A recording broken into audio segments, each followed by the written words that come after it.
सुनता है उसको समझ में आ जाता है। और जिस तरह से जोड़ना और जुड़ने का हमारा कॉन्सेप्ट चल रहा है, तो बहुत ही शानदार कॉन्सेप्ट है सर। तो इसी क्रम में मेरे को आज आदेश हुआ है कि थोड़ा सा कॉन्सेप्ट रखें कि क्या है, गोल्डन रूल्स क्या है। तो साथियों, जैसे कि इसकी आवश्यकता क्यों पड़ी, पहले इसको जानने की जरूरत है। तो जैसे कि देखा गया कि बाबा साहब डॉक्टर बी आर अम्बेडकर के द्वारा 6,741 जातियों को 3 जगह पर इकट्ठा किया था, SC ST OBC। उसके बाद माननीय काशीराम जी ने इन तीनों SC ST OBC को इकट्ठा करके वामसेव बनाया। और साथियों, जब वामसेव के रूप में हम इकट्ठा हुए तो आपने देखा कि हम इतनी ताकत में आए कि सत्ता में भी हमें सत्ता का स्वाद चखने का मौका मिल गया। लेकिन बड़ी विडंबना की बात थी कि जैसे ही 2 बार हम सत्ता में रहे, तीसरी बार जब आए तो हम कहीं ना कहीं कैडर को भूल गए और जुड़ना है हमें एक दूसरे के साथ, वो भी हम जोड़ना भूल गए। और जिसका कारण ये हुआ कि ये फिर हम कहीं हद तक संगठनों में बढ़ते चले गए।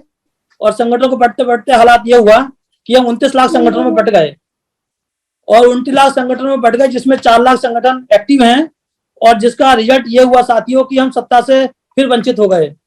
और वंचित ही क्या हो गए, बाबा साहब के द्वारा जो हक अधिकार दिलाए गए थे लगभग वो भी हमसे छूटते चले गए। तो इसका बहुत बड़ा रीजन ये है कि बाबा साहब के हमने लाखों टुकड़े कर डाले संगठनों के नाम पर। क्योंकि संगठन में जो नेता होते हैं वो बात तो जोड़ने की और जोड़ने की करते हैं, लेकिन वो हर कोई संगठन का नेता ये कहता है कि भाई मैं आज जोड़ने के लिए मीटिंग बुलाई है, आप लोग आइए। लेकिन वो कहता है कि मेरे संगठन में आगे जुड़ जाइए। और प्रत्येक नेता इसी बात को कहता है कि मेरे संगठन में आगे जुड़ जाइए। तो जब प्रत्येक नेता इसी बात को कहेगा तो कोई किसी में जुड़ता नहीं, और जिस कारण हम कभी इकट्ठे हो नहीं पाते। तो साथियों, उसी के क्रम को देखते हुए, ध्यान में रखते हुए, अपने हक अधिकार बचाने के लिए और अपने बच्चों का भविष्य सुरक्षित करने के लिए, और बाबा साहब ने जो संविधान दिया उसको सुरक्षित करने के लिए हमारी मजबूरी हो जाती है कि हमें जोड़ने के लिए कॉन्सेप्ट को लाना होगा, जिसी के लेते हुए ये समर संघ का कॉन्सेप्ट लाया गया है। और ये समर संघ का कॉन्सेप्ट साथियों को नया कॉन्सेप्ट नहीं है, ये 2500 वर्ष पूर्व जब तथागत बुद्ध थे उनसे भी पहले का ये संघ है। और इसी संघ की बदौलत ही पहले भी हमारा जो भारत है वो जम्मू द्वीप सोने की चिड़िया कहा गया था उसको। और सम्राट अशोक जैसे हमारे सम्राट हुए हैं, तो वो सब उसी की देन है, संघ की देन है। तो साथियों, इसलिए संघ में आज सबको आना चाहिए। और जैसे कि ये संघ का जो कॉन्सेप्ट है उसमें जो 10 गोल्डन रूल्स है, जो बहुत ही शानदार गोल्डन रूल्स है और जो कभी नहीं बदले जाएंगे, और जो जिसपे ये हमेशा रहेंगे, बेसिक फंडामेंटल है ये इस समर संघ का। जिसमें सबसे पहले जो रूल है वो है केवल समर। मतलब हमें जो है समर का मतलब है कि हमें जो है सिमिलर रहना है। संघ में सबसे बड़ी बात यह है कि इसमें कोई ऊपर कोई नीचा नहीं है, कोई बड़ा कोई छोटा नहीं है, इसमें सब सम्यक है, समान है, सब बराबर है। ये इसकी सबसे बेस्ट क्वालिटी है। इसके बाद इसमें है चंदा कभी नहीं। हम इस संघ में कभी चंदा नहीं लिया जाता, और वरना अदरवाइज संगठन में बहुत चंदा लेने का काम होता है, जिसमें तमाम चंदा जब इकट्ठा हो जाता है और जब उसके नाम पे पैसा इकट्ठा हो जाता है तो फिर उसका मिसयूज होने लगता है। और कुछ जो उसके नेता हैं वो उस पर कुंडली मार के बैठ जाते हैं, और फिर वो किसी दूसरे व्यक्ति को आगे ना बढ़ने देते, ना उसको कुछ मौका देते काम करने का, और जिस कारण वो उसकी गति जो है रुक जाती है। और कोई जो पोटेंशियल किसी व्यक्ति के अंदर यदि होता है तो वो निकल कर बाहर नहीं आ पाता। तो जिस कारण चंदा हमें जो है हमारे उसको डैमेज कर देता है। तो इसलिए संघ जो है इसमें चंदा कभी नहीं लिया जाता। तीसरी बात साथियों कि जाति अभ्यास कभी नहीं। इसमें इस संघ में कभी जाति का अभ्यास नहीं किया जाता। इसमें ये नहीं देखा जाता कि आप चमार है, पासी है, दिवाकर है, धोबी है, जाटव है या सैनी है, ये आप कौन है। आप इससे यहाँ पे सीधे सीधे समण है, हम समण है, तो संघी हैं, और इसलिए इसमें जाति का भी प्रैक्टिस नहीं की जाती। इसके बाद इसमें केवल संघवाद है, मतलब संघ को ही प्रायोरिटी दिया गया है, संघ को ही इसमें माना गया है। सब संघ का आदेश ही सबको मान्य होगा। इसके अन्यत्र कोई व्यक्ति कितना भी प्रतिष्ठावान क्यों ना हो और कोई व्यक्ति कितना भी छोटा क्यों ना हो, किसी के द्वारा ये बात कही जाती है, किसी बड़े व्यक्ति के द्वारा, और वो बात यदि सबको लोकप्रिय नहीं है, सबकी यदि उसमें सहमति नहीं है, तो फाइनली उसको नहीं माना जाता। और कितने छोटे व्यक्ति के द्वारा यदि कोई बात कही गई हो और वो अच्छी हो, जिसको सही बहुमत से पास हो जाए, तो उसको माना जाता है। तो ऐसा इसका कॉन्सेप्ट है। उसके अलावा फिर इस संघ में पद, प्रतिष्ठा, मंच और माला ये कभी नहीं होता। इसमें ना कोई पद होता है, इसमें ना कोई वरिष्ठ नेता ना कोई छोटा नेता होता है। इसमें पद होता है, सिर्फ एक होता है, वो है प्रवक्ता। और प्रवक्ता ही इसमें प्रमोशन है, और पद इसमें कोई होता नहीं है।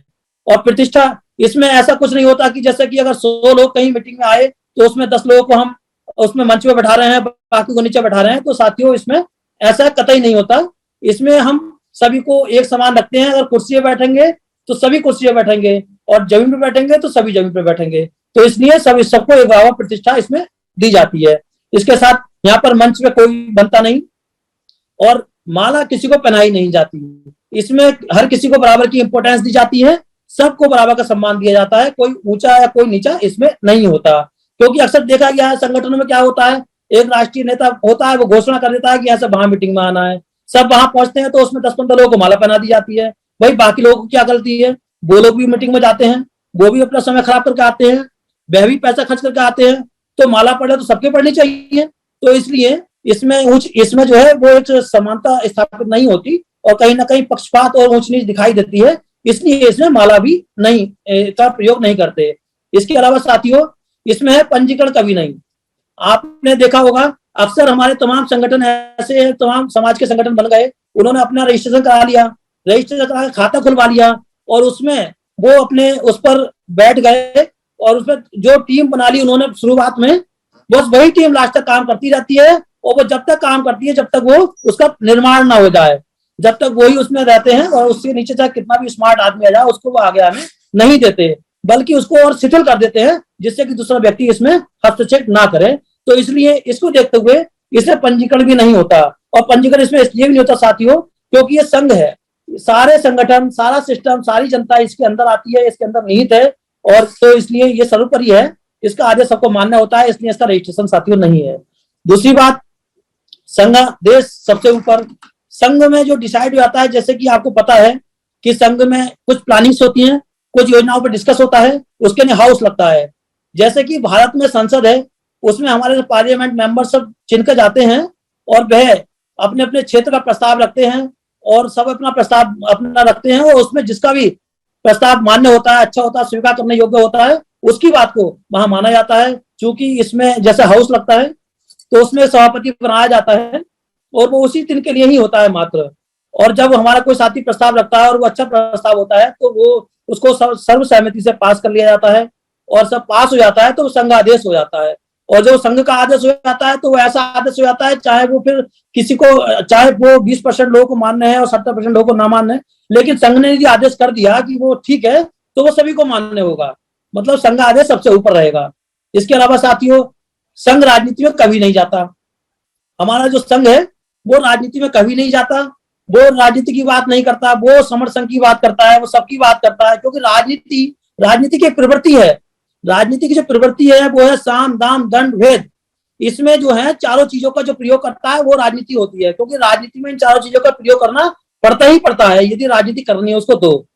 तो साथियों इसलिए साम दाम दंड भेद का यहाँ पे कोई कॉन्सेप्ट नहीं है। यहाँ पे तो एकदम सिमिलरिटी की बात करनी है, सबके हित की बात करनी है, समाज की बात करनी है, बहुजन की बात करनी है, और देश हित की बात करनी है। तो यहाँ पर राजनीति इसलिए नहीं होती, और ना ही हमारा जो समर संघ है वो राजनीति में जाएगा, और इसलिए वो राजनीति की बात नहीं करता। हाँ, यदि कोई व्यक्ति हमारा जिसके अंदर कोई राजनीति की अभिलाषा है जाने की, तो वो व्यक्ति इसमें से जा सकता है, उसको बाहर से सपोर्ट कर सकता है, लेकिन हमारा संघ कभी राजनीति में नहीं जाएगा।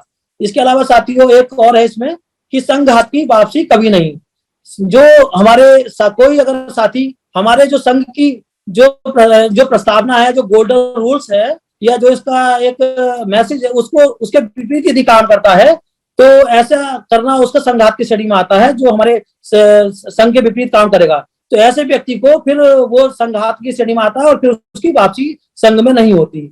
और सबसे इंपॉर्टेंट रूल जो 10वां रूल होता है साथियों, वो होता है उपरोक्त 9 विनिमय संघ का आधार है, ये ना कभी बदले जाएंगे और ना कभी खत्म किए जाएंगे और ना कभी अमान्य किए जाएंगे। मतलब साथियों ये है कि ये जो कॉन्सेप्ट है हमारे 9 गोल्डन रूल्स और 10वां जो गोल्डन रूल्स है, ये है कि जो आज हम बात कर रहे हैं ये हमेशा यही रहेगी। इसका बेसिक फंडामेंटल है जो कभी नहीं बदलता, और साथियों ये बेसिक फंडामेंटल कभी बदलेगा नहीं। इसलिए ये 10 गोल्डन रूल्स पे पूरा सिस्टम टिका हुआ है, और इतना शानदार ये कॉन्सेप्ट है जोड़ने का कि ये इसमें हम सब लोग लगे हैं, और एक दिन निश्चित रूप से हम अपने बड़े उद्देश्य की प्राप्ति करेंगे। और जिस संघ का जो उद्देश्य है, जो बहुजन समाज का जो उद्देश्य को मजबूत बनाने का, वो एक दिन हम सफल निश्चित रूप से होंगे। और साथियों इसके लिए मैं सबसे अभी यही करूंगा कि इसमें सब लोग जुड़ेंगे तो जीतेंगे, जिद है जुड़ने की। जब जुड़ेंगे तब जीतेंगे, जितना जुड़ेंगे उतना जुड़ेंगे, जहां जहां जुड़ेंगे वहां वहां जीतेंगे, जैसे जैसे जुड़ेंगे वैसे वैसे जीतेंगे।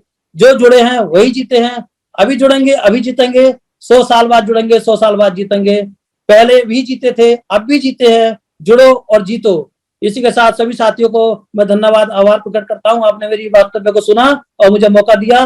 मैं पुनः आप सबको अनुरोध करूंगा कि इस संघ में सब जोड़ने को और जोड़ने का काम करें और इसको इसकी इस टीम को ले आगे ले जाने का काम करें, क्योंकि यही कॉन्सेप्ट ऐसा है जिससे हम अपने हक अधिकार बचा सकते हैं। वरना जो साथियों आज का परिवेश चल रहा है बहुत ही खतरनाक है, स्थिति बहुत घातक हो चुकी है। तो जरूरत है हम लोगों को तन मन धन से काम करने की। इसी के साथ मैं अपनी वाणी को समाप्त करता हूँ। जय भीम, जय भारत, जय संविधान, संगम नमामि। Thank you.